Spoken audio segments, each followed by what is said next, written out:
The signal pulsed through the void of space, a faint whisper against the cosmic static that filled the universe. On Observation Station Delta, floating at the edge of human territory, the sensors picked it up first. 3 short bursts, then 3 long ones, followed by 3 short again. An ancient pattern that hadn't been used in centuries. Dr. Juan Park sat alone in the monitoring room, her 3rd consecutive night shift dragging into its final hours. Most of the station's crew were asleep, leaving her with only the quiet hum of machines for company. She rubbed her tired eyes, wondering if she was seeing things when the pattern repeated.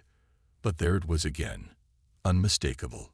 Her fingers flew across the holographic interface, isolating the signal and amplifying it. The pattern grew clearer with each repetition. It was an old Earth emergency protocol from the early days of space exploration, long before the Galactic Confederation had formed, back when humans thought they were alone in the universe. Juwan's heart raced as she checked the signal's origin. The coordinates placed it deep within the restricted zone. Territory humans were forbidden to enter under the peace accords. She hesitated only briefly before sending an urgent message to Director Kim. Within minutes, Director Hyun Kim hurried onto the monitoring deck. His normally neat appearance was disheveled. He'd clearly been woken from sleep, his silver-streaked hair sticking up at odd angles. "This better be important, Dr. Park," he muttered, but his irritation vanished when she pointed to her display. "The signal is coming from here," Juwan said, highlighting a star system well beyond the boundary line. "It's using Earth emergency protocols from the pre-Confederation era." Kim leaned closer, his face bathed in the blue light of the holographic map. "Are you absolutely certain? We haven't used that protocol in nearly 200 years. I've run the analysis 3 times. It's definitely one of ours." Kim straightened, his expression grave. "This could be a trap. The Vazaran have been pushing at our borders for months. Or it could be humans in trouble," Juwan countered. "Maybe a lost colony ship or explorers who went too far." The director paced the small monitoring room, hands clasped behind his back. The Galactic Confederation had labeled humans as Deathworlders decades ago, species from planets with extreme conditions that forced the evolution of dangerous adaptations. Earth, with its varied climates, high gravity, and history of predators, had produced humans who were stronger, more aggressive, and more adaptable than most spacefaring species. The classification had come with strict limitations on human expansion. If someone crossed into the restricted zone, they did so knowing the risks, Kim said, though his voice lacked conviction. Juwan pulled up historical records on her display. What if they didn't cross intentionally? Remember the Horizon expedition? They disappeared during the early expansion period, almost exactly 200 years ago. Their last known heading was near this region. Kim's eyes narrowed. The Horizon vanished before the Confederation was even formed. If by some miracle they survived, they wouldn't know about the boundaries or the restrictions, Juwan finished. The implications hung heavy in the air between them. If humans from before the contact era had somehow survived, they would have no idea that their own species was now classified as dangerous and confined to limited territories. Kim stared at the pulsing signal for a long moment. The Confederation Council will want this ignored. They'll say it's outside our jurisdiction. And is it? Juwan asked quietly. The director's face hardened with resolve. Confederation politics be damned. Those might be our people out there.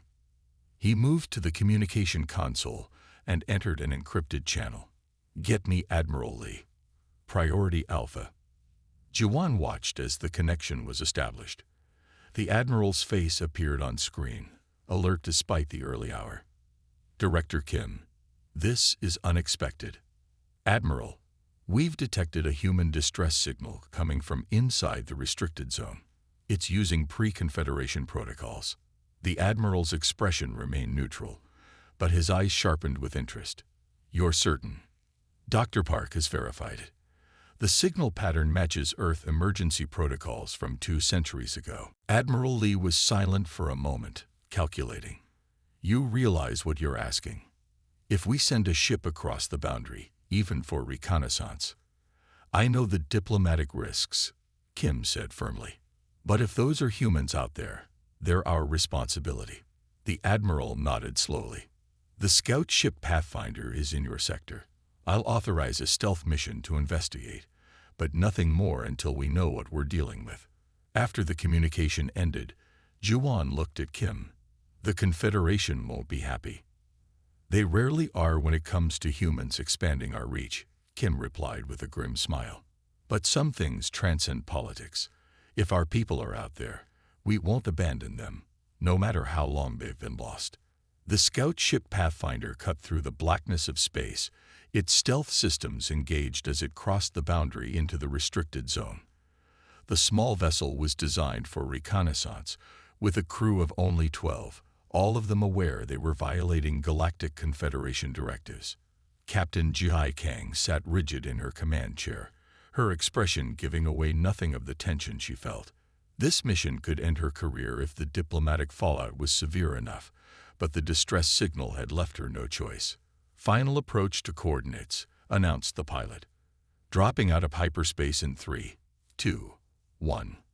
The stars shifted from streaks back to pinpoints as the Pathfinder slowed to normal space. The main view screen adjusted to show their surroundings, and a collective gasp swept through the bridge. "Is that what I think it is?" whispered the weapons officer. Lieutenant Minho bent over his sensor array, his fingers moving rapidly across the controls.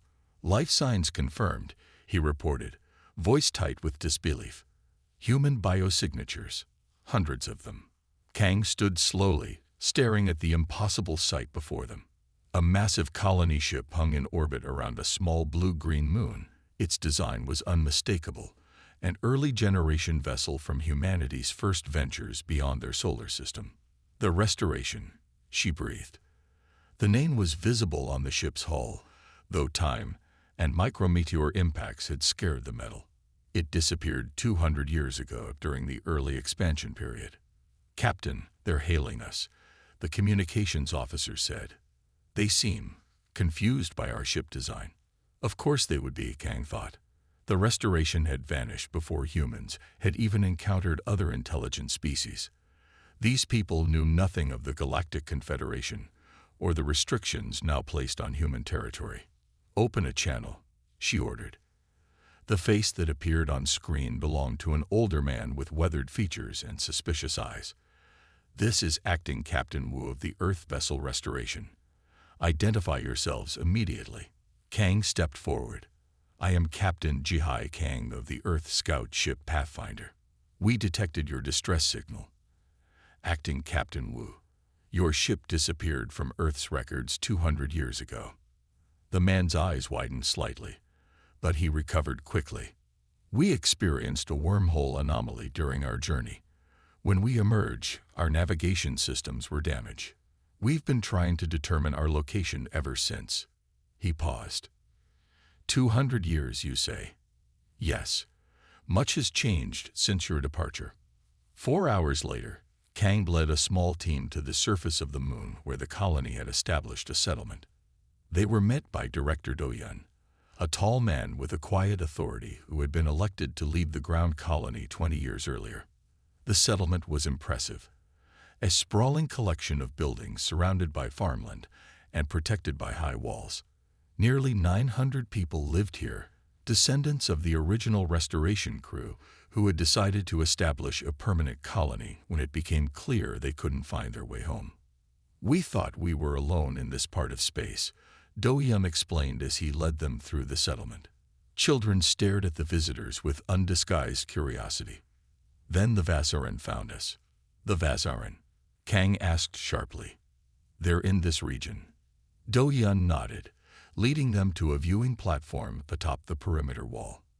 In the distance, strange angular structures rose from the otherwise natural landscape.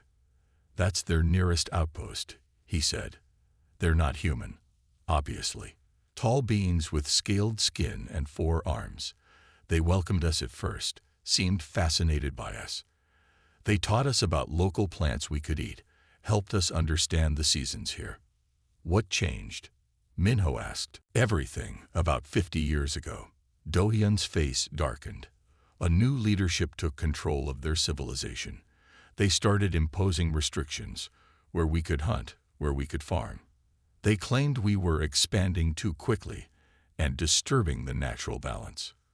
He gestured toward the eastern horizon, where the remains of buildings could be seen. Last month, they destroyed our eastern agricultural complex, said we had violated some boundary we never agreed to. Kang exchanged troubled looks with her team. This matched reports of Vasaran behavior in other sectors. Initial cooperation followed by territorial aggression. We've been sending distress signals for decades, Do-Yun continued, using old Earth protocols since they were all we knew. We never thought. He was interrupted by a blaring alarm that echoed throughout the settlement. People below began running for shelter, parents grabbing children, workers abandoning tasks. Minho's comm unit crackled to life with an urgent message from the Pathfinder still in orbit. Vasaran ships approaching from the north. 6 vessels, heavily armed. They must have detected your arrival, Do-Yun said grimly. They monitor everything that enters this system. Get your people to safety, Kang ordered, already activating her emergency beacon. We need to contact our fleet immediately. As they rushed down from the wall, Kang knew the situation had just escalated far beyond a simple rescue mission. They had just stumbled into a territorial dispute that had been brewing for decades, and the Vasaran were about to discover that humans no longer stood alone in the galaxy. Diplomat Taedong adjusted his formal uniform as he waited in the antechamber of the Galactic Confederation Council. The news from the restricted zone had spread quickly across the diplomatic channels. Earth's decision to send a reconnaissance ship had been controversial enough.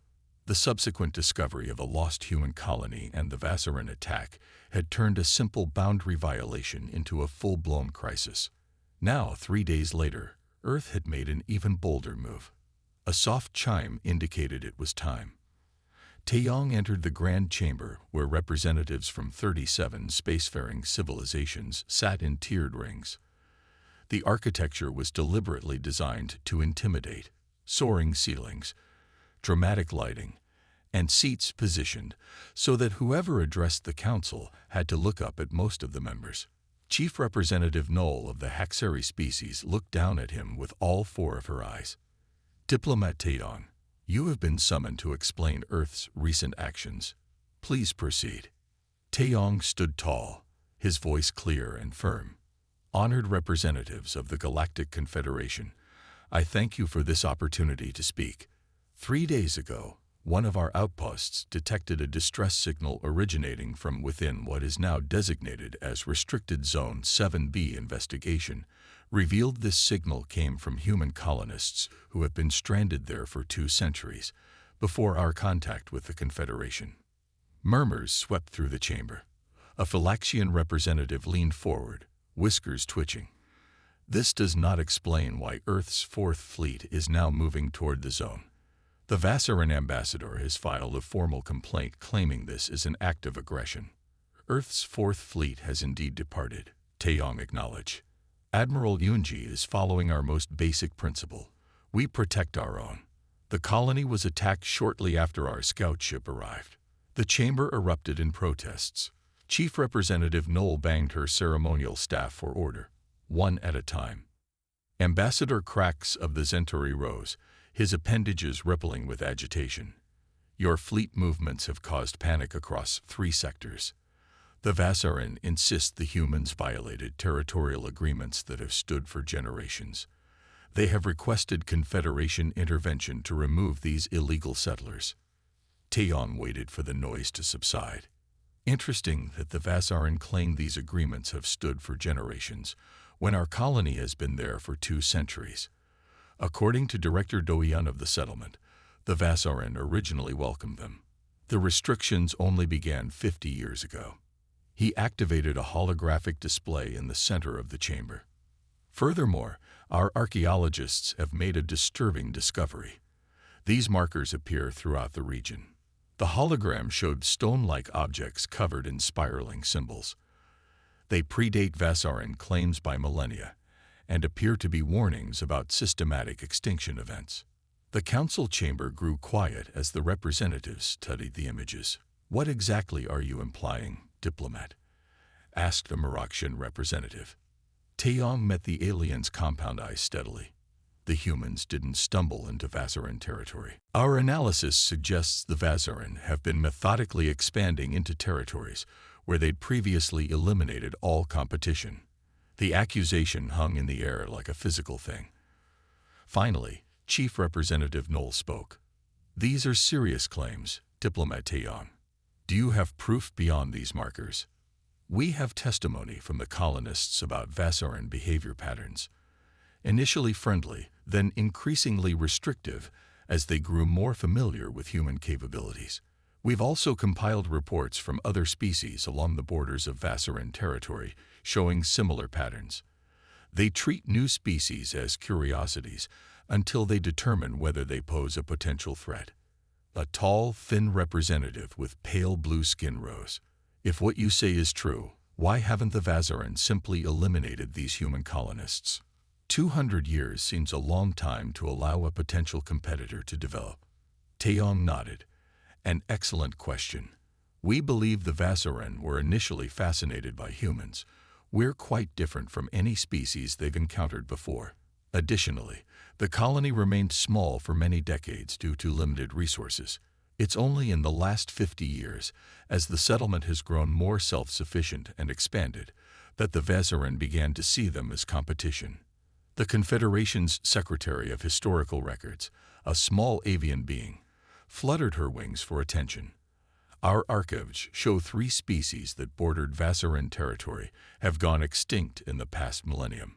Their disappearances were attributed to natural disasters or resource depletion." "Convenient explanations," Taeyong noted. "We request that the Confederation review those cases in light of this new evidence."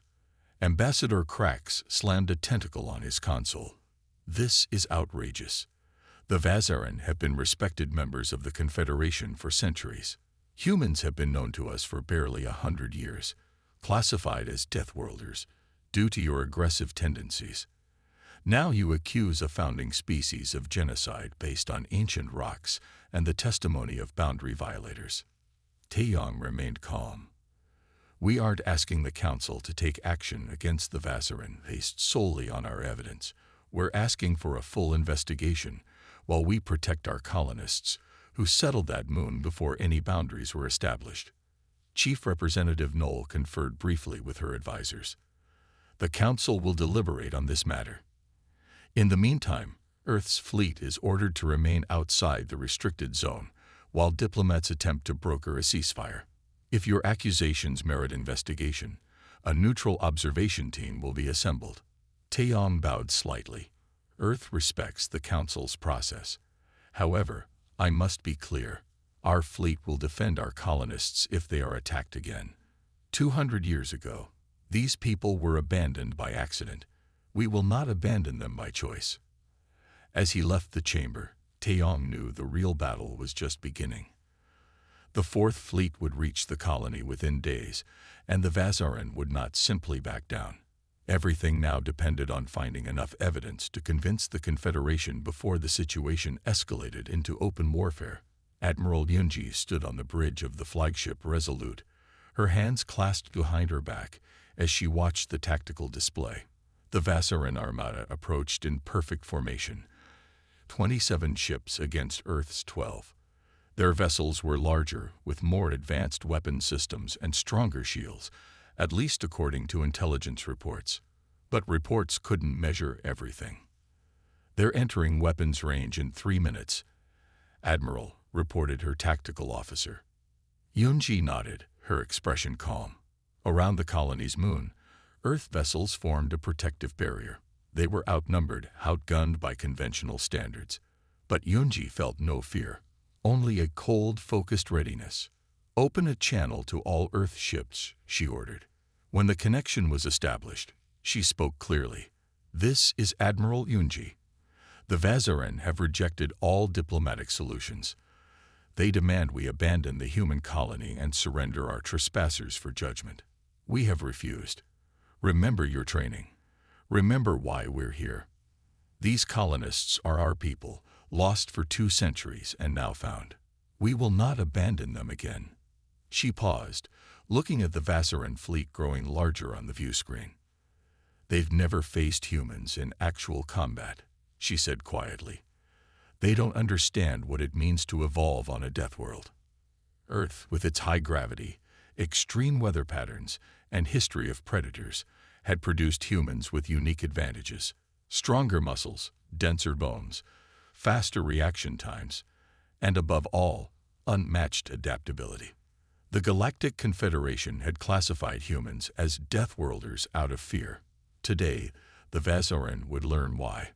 "All ships, activate reflector shields. Prepare to engage on my mark." The reflector shield technology was Earth's newest defense system, developed after studying Vassarin weapons during previous border skirmishes. It didn't just block energy attacks, it captured and redirected them back at their source. On the colony below, Lieutenant Minho coordinated with the settlement's defenders. The colonists had survived for generations in this hostile environment, developing their own methods of defense. They knew the terrain intimately, had built hidden bunkers and escape tunnels, and had trained every adult in basic combat. "They're coming from the northern ridge," reported a scout, pointing to dust clouds on the horizon. "At least 300 ground troops." Minho smiled grimly. "Perfect. That's where we placed the gravity traps." In space, the Vassarin fired first. Brilliant beams of energy lanced toward the Earth vessels. "Reflectors at full power," ordered Yunji. The shields around the human ships shimmered as they absorbed the attack, then flashed brightly as they redirected the energy. 3 Vassarin ships were hit by their own weapons, their shields buckling under the unexpected return fire. Confusion rippled through the Vassarin fleet. They fired again, with the same result. Earth ships took damage. The reflectors couldn't redirect everything. But the Vassarin suffered more from their own weapons. Yunji leaned forward. "Now we attack. Target their command vessels." Earth ships surged forward, firing conventional weapons now that the Vassarin shields were damaged. The battle turned chaotic as the Vassarin tried to adjust their tactics. On the surface, Vassarin ground forces advanced toward the colony, only to find themselves caught in carefully prepared traps. Some areas had been modified with localized gravity increases that made the Vassarin soldiers, adapted to their lower gravity homeworld, struggle to move. Other areas concealed sonic emitters tuned to frequencies that disoriented their sensitive hearing. The colonists fought with the tenacity of people defending their only home. They used the environment as a weapon, knowing which native plants released irritating pollen when disturbed, which rock formations offered the best cover. In the colony's research center, scientist Jisu and her team worked frantically to decode the final encrypted sections of the ancient warning markers found throughout the region. The symbols were complex, created by a species long vanished. "I've got it," she said suddenly, her eyes wide with realization. The markers weren't just territorial warnings. They're a historical record. She pulled up images on the main screen, showing the translated text alongside images of the Vassarin. "The Vassarin aren't territorial defenders," she reported into her communicator. "They're apex predators who systematically clear regions of all potential competition. These markers detail how they eliminated at least 7 spacefaring species over the past 3,000 years. The information was immediately relayed to the Confederation observers who had arrived to monitor the conflict. The neutral party had expected to witness human aggression. Instead, they saw something entirely different. As the battle spread, a small Vassarin attack group targeted a nearby moon where a non-combatant species had established a mining outpost. Admiral Yunji immediately diverted 2 ships to protect the aliens who weren't even Earth allies. "Why defend them?" asked a Confederation observer on the Resolute's bridge. "They're not human." "Because it's the right thing to do," Yunji replied without hesitation. "The strong protect those who cannot protect themselves." The observer made notes, clearly surprised by this decision. As the battle continued, the Vassarin advantage in numbers began to matter less. Human ships maneuvered in unpredictable patterns, using the moon's gravity to slingshot into attack positions. Ground forces continued to hold the line, using improvised weapons when standard ones ran low. 6 hours into the battle, the Vassaran commander requested communication. "Your defenses were unexpected," the Vassaran admitted, its 4 arms positioned in what humans had learned was a gesture of reluctant respect. "We offer temporary cessation of hostilities." Admiral Yunji knew this wasn't surrender. The Vassaran were retreating to regroup. O developed new tactics, but it was a start. The first time the Vassaran had ever backed down from a territorial conflict. As the Vassaran fleet withdrew to a safe distance, the Confederation observers gathered their evidence. The battle had revealed more than just military capabilities. It had shown how humans fought not just for themselves, but for others. The Deathworlders had proven to be something the galaxy hadn't expected: protectors.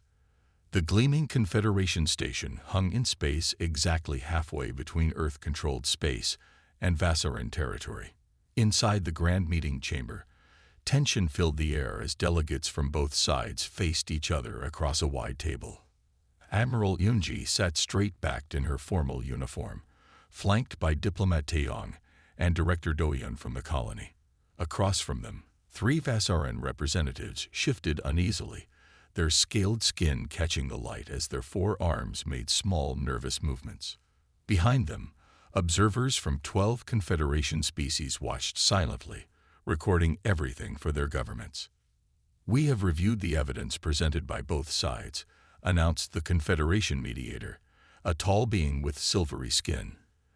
"The historical markers, battle recordings, and testimony from the human colonists have all been considered. These negotiations will determine the final resolution." The lead Vassaran representative spoke first, voice hissing through translator devices. "The humans trespassed in our expansion zone. Their colony exists in violation of established boundaries." "Boundaries established after they arrived," Taeyong pointed out calmly. "The Restoration Colony has existed in that location for 200 years. Your restrictions began only 50 years ago." "The terms are non-negotiable," Admiral Yunji stated firmly, leaning forward. "The colony will remain under Earth protection. Actual territorial boundaries will be clearly defined and monitored by Confederation observers. No more gradual pushing of borders."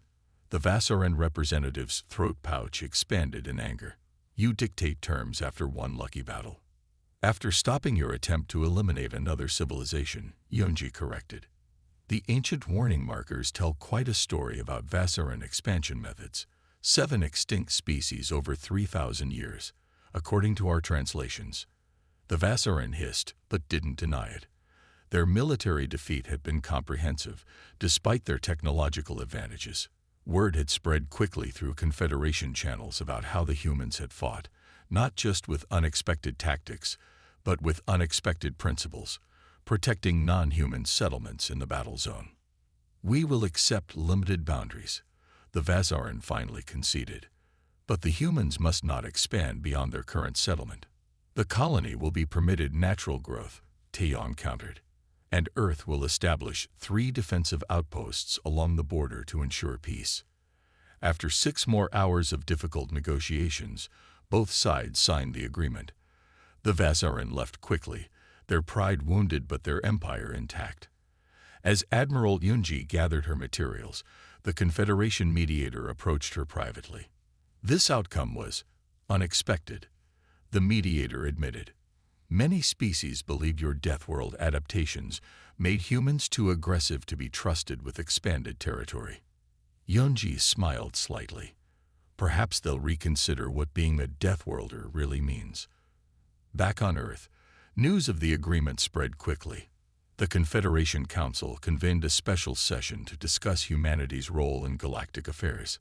"For decades, we have restricted human expansion based on their physical capabilities and the harshness of their home planet," said the Marakshan representative. "We feared their strength, their adaptability, their tendency to survive where others would perish. We called them Deathworlders and treated the term as a warning." The representative paused, looking around the chamber. But we fail to see how these same adaptations shaped their culture. The strength they developed wasn't just for conquest, it was for protection. Their resilience wasn't just for personal survival, it extended to protecting others. In the monitoring room of Observation Station Delta, Dr. Juan Park worked late into the night, still studying the original signal that had started everything. Something about the pattern had been bothering her for weeks. The basic emergency protocol was clear, but there were subtle variations she couldn't explain. When realization finally struck, she sat back in shock. The distress call hadn't been sent by the colonists at all. The signal contained embedded information, warnings about the Vazarin, their methods, their history of eliminating competition. It had been transmitted using an Earth protocol as a carrier wave, but the subtle variations contained an entirely different message. "Director Kim," she called, voice shaking with excitement. "I found something incredible." Further analysis revealed the truth. The signal had been sent by representatives of the Loran, a species believed extinct for over a century. A small group had survived in hiding, watching the Vazarin's methodical expansion. When they discovered the human colony, they recognized potential allies, beings strong enough to stand against the predators that had hunted them nearly to extinction. 3 months later, Earth established permanent defensive outposts along the newly defined boundaries. The Vazarin kept their distance, chastened by their defeat. More importantly, 5 surviving Loran emerged from hiding, bringing with them records of Vazarin activities spanning centuries. In a quiet ceremony at the colony, now officially named New Horizon, Director Doyon welcomed the Loran refugees. 200 years ago, we were lost in space, far from home. We made a new home here, not knowing we were in danger. Now we offer that same safety to you. As the galaxy adjusted to this new reality, humans were viewed differently, not as dangerous anomalies to be contained, but as guardians at the edge of civilization. Their classification as Deathworlders remained, but the meaning had changed. What was once feared was now valued. The ability to stand firm against threats that would consume the unwary. On the bridge of the Resolute, now permanently stationed at New Horizon, Admiral Yunji looked out at the stars. "Sometimes you have to be strong to protect what matters," she said quietly. "Earth taught us that long before we reached the stars. Retriclad can make mistakes. Please double-check responses."